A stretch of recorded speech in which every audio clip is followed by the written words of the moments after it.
think it's important as an artist to keep pushing boundaries and trying new things.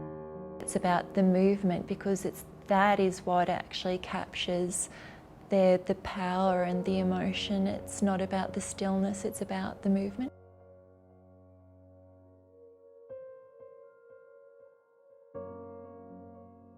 I think that as an artist, we're very sensitive. I really am an introvert in so many ways. I think that really it's an inner conflict. You really are putting yourself out there and you're putting yourself on the line. I've overcome a lot of those things, and I really do love doing so many things that I struggled with, and now I love doing them. Even stepping into, say, going to the Australian Ballet, I get nervous, very nervous about doing that, and then when I'm in there I think, what were you worried about? Creating artwork, it sounds like it should be a really, really lovely thing to do, but it often can be very stressful until your mind is really into it. Until I'm actually sitting down and doing my artwork, I don't even know what I'm actually going to be doing anyway, so that deadline can be really good. Simultaneously, deadlines work really well because they force you to work hard, and sometimes that pressure can force you to create something that you might not have otherwise.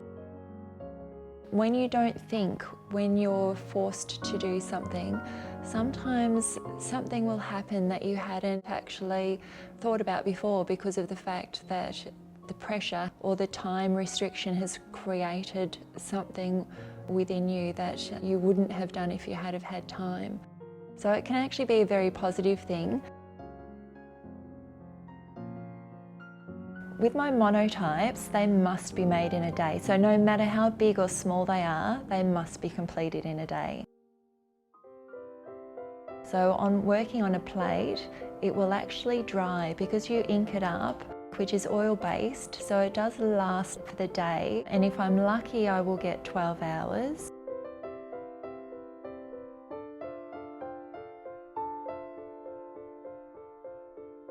Right now I'm working with the Australian Ballet, and they're working on David McAllister's The Sleeping Beauty.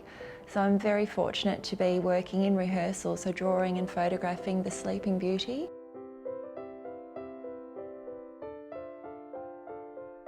So I'm working with the dancers and drawing them, creating paintings and monotypes and hopefully statues as well.